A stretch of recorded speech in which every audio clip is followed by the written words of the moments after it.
anything super crazy. I did do a little bit of upgrading with my starting lineup, but that is really about it. I do still have, yes, at point guard, Donovan Mitchell, which I think I need to switch out since they upped the shooting in the game. But I'm not entirely sure if I've ever found another point guard yet, but we have here an upgraded Klay Thompson, which at the beginning of my team I did have, and I'm pretty sure everyone else had the Emerald Klay Thompson reward that was in the token market. So I just have the Ruby version who has an 83 point shot, really good defense. The only thing that's really bad about the card is that he's so slow. And his badges are just silver, so it's not like he has really anything crazy going on for himself. So I could definitely see, maybe an upgrade to that card, maybe. I'm not entirely sure. And then we have the Pandemic P himself, Paul George, that I picked up because he was cheap when I bought him. I think I bought him for, I think a little less than 2,000, but it's just a card that can do everything pretty well. He has a 79 three-point shot, I think, and pretty decent perimeter defender, pretty averagely fast, can drive to the basket, and a pretty decent amount of badges as well. Not a lot of cards have a lot of silvers. Some cards still have, barely any, but I feel like it's a card that's pretty, all around pretty good. But we also have Pascal Siakam, and my best card is still, yes, Big Diesel himself. I still have Jeff Teague at my backup point guard spot. I may even put him in the starting lineup. I really like how he plays. His jump shot is pretty nice. Do we have Jamal Wilkes, who I think I've shown you guys before, but I'm not really entirely sure. But he's just a really good driving player. He was one of my best players, one of my best cards back when 2K didn't have the shooting update, when I just had like a very, driving, dunking sort of team. I just kept it around because he's still a lockdown defender. We have here Jason Tatum as well, but I did pick up this. He's not a rookie Kawhi Leonard, but he's just a younger version of Kawhi on the Spurs, which obviously is going to be a very, very, very, very good defender. But you'll see why I picked him up later when I show that he actually has some XP challenges for the agenda for this month, which actually ends in like 20-something days, which is pretty crazy. It's getting kind of close. But I also have Jamario Moon, who is a rewards card for playing triple threat online, which is really all I've been playing for this game. Like I said, just nothing else is really intriguing me, honestly, to play. So that's what I've been playing a lot of. And you can see my crazy free agent collection with, Dame and D Wade. I could have a pretty sick lineup with the D Wade in there, and then Dame and KD, Malone, Anthony Davis. That's a pretty good starting five. But I also have Bill Walton, who again is a player I bought because he was cheap and has agenda XP rewards and stuff. So I've just been playing, hopefully trying to get those. But like I said, I haven't been playing the game, so maybe it was a waste of money. But he has 15 gold badges, so I don't think it was that big of a waste. So I haven't tried him out yet, but I'm assuming he's pretty good. He's a very interior player with really good rebounding and dunking and stuff like that. So, and I still have Andre Drummond, who is obviously a card I need to upgrade at some point in time. Speaking of the agendas, let's take a look at the season XP sort of challenges here. As you can see, I was filming this very late, very, very, very late, because all the challenges are almost expired for the day. But yeah, definitely was an interesting time trying to find things to do with the cards I had. Now, I do have a pretty decent amount of MT, clearing almost a quarter of 100,000, so not too shabby. I don't know if I'm going to spend all of that on one player. I think maybe later on I'll see if there's any like amethyst cards that I can get for 20k plus, but I probably still doubt it, or it's probably just a garbage one. Who knows? But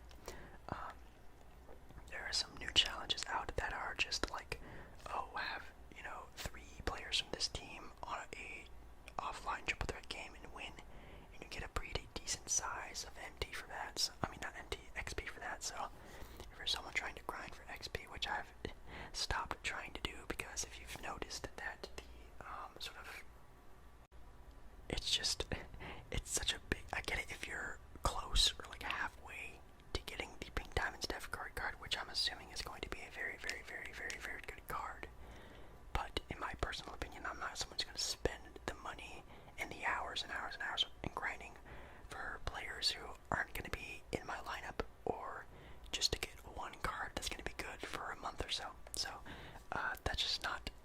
person I am, or the gamer I am, or B, not the content I'm trying to make, and trying to get super burnt out on this game, which I feel like I already am. But yeah, the XP sort of rewards are getting larger and larger, which is good. Back when the game first dropped, all the XP sort of points you were getting back were only like 100 XP or 200 XP, but now you're starting to get some larger numbers, so you make bigger jumps and strides. So, in my opinion, if you're someone who's just gonna wait it out, I say wait it out till like the last week of the season, and then there'll be, you know, more XP reward points for like 500 to like 1,000. So I think that's what I'm gonna do, and make a really big push at the end of the season to try to get as high as I can. The cards don't really mean anything, but I really want to get to the Ascension board. I think that's what it's called, the reward board that they have on there, and try to get some rewards off there, because those are actually some pretty decent ones. But I think just like the cards, and I'm obviously not gonna get Pink Diamond Steph Curry, but I think that'd be really cool to just to see how I can get. I'm already level 18. I think there's 30 levels if I'm not mistaken. Maybe there's 40. But yeah, you can see here there's some pretty large amounts of XP there, but you can see like the gaps are so big. Like just to get the Emerald Tony Parker, I need like 2,000 XP for that, which is gonna take like 10 challenges. Then to get the next ascension is a couple extra thousand after that, and then it's gonna take way too much time and effort just to get to level 22 to 24 to get the next, you know, big reward, and then to get the Sapphire to the Ruby one is like 10,000 XP, and then another almost 10,000 XP to get the next ascension. So it's just my opinion not worth the time and effort and like money to do that. So I'm just gonna take my sweet time, see how high I can get, and just try to not really worry about it. Speaking of the XP rewards, some of the rewards are based off of the challenges. Here is a new one for the new packs they have out for the clutch packs, which you face obviously the clutch team, who have a lot of really good players. You know, Michael Jordan, Kobe. Then we have these back-to-back challenges that I'm assuming are for teams that have gone either A, to the finals back-to-back, or won championships back-to-back. I'm assuming it's championships back-to-back.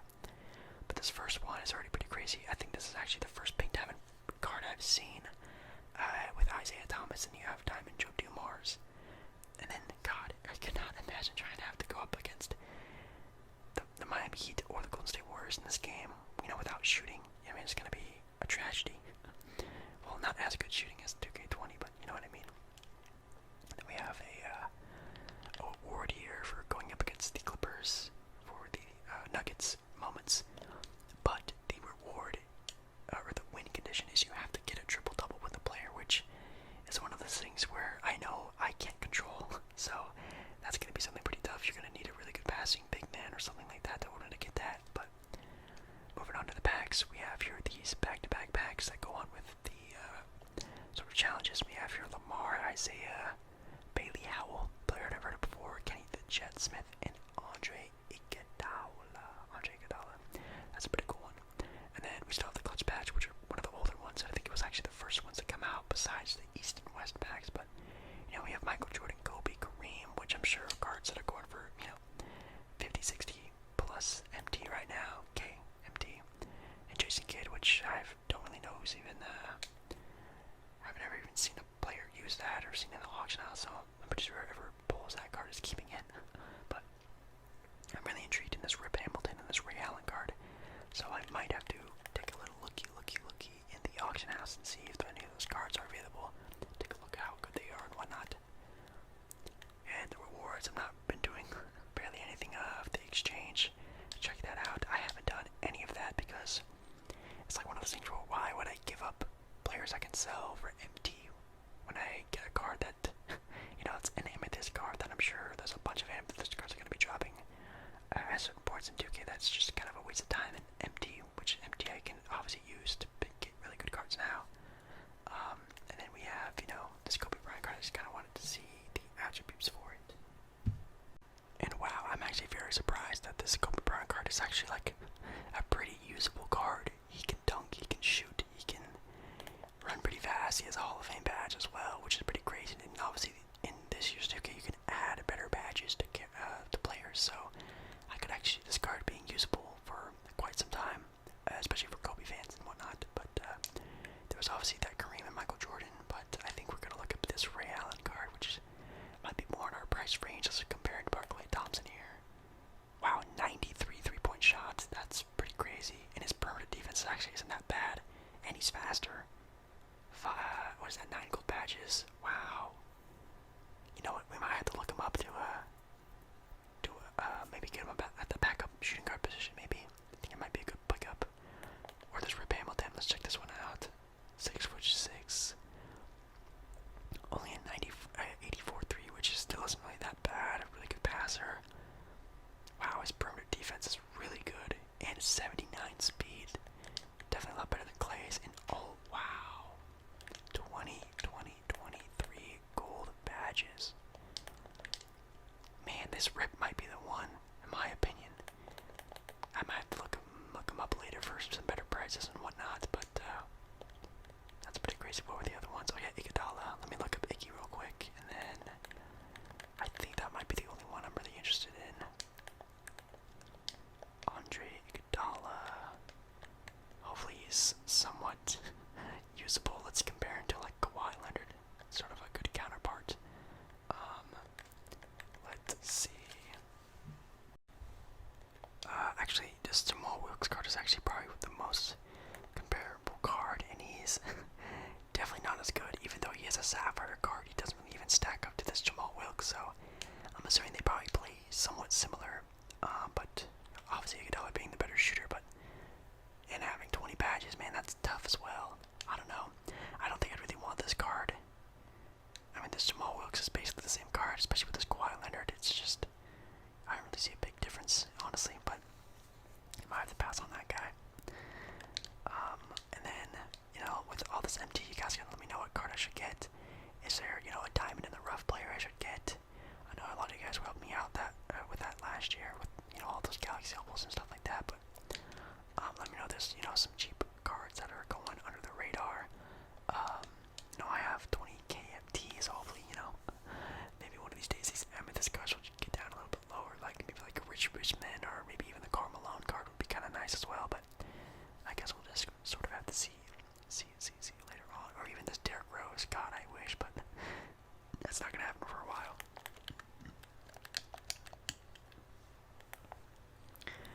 But, like I said, if you didn't really see the new shooting update for 2K, it's definitely a lot easier. I'll show you guys right now. Actually, I am right now using the free agent D-Wade card, which has a pretty, I think he has like a 93-point shot, so obviously not the greatest to use right now, but the shooting got updated to where it is easier to shoot three-pointers now, but the shot stick is a little bit different now.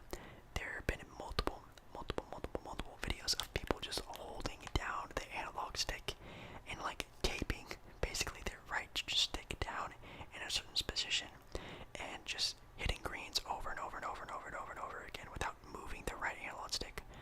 Now with this update, the analog stick, if you use the shooting stick, moves, and you have to move it to different spots on the shot meter. So you can't do the cheese where you just hold the analog stick in one spot and hopefully it ends up there.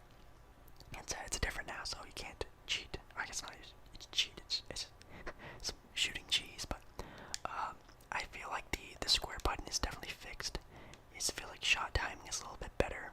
I still wish it was easier to see where the perfect shot is. I think it's still very hard and complicated, but it's definitely not as bad. Like even with this Paul George card, I used to go like 2 for like a 20 in shoot arounds just with this Paul George card, but I feel like he's actually like a capable card now that I can use to play, you know, really good defense, but also hit shots from the outside. But yeah, this shot meter is just, it's tough to hit when you're doing with the shot stick, with the right analog stick, but I feel like with the shot timing, it's definitely a lot easier, so maybe let's try to use a player like Damian Lillard, who has like one of the best jump shots in 2K, and yeah, his is really nice. It's starting to feel, you know, a little bit more like a realistic sort of basketball game, you know. You know for a fact Damian Lillard's not going 3 for 10 and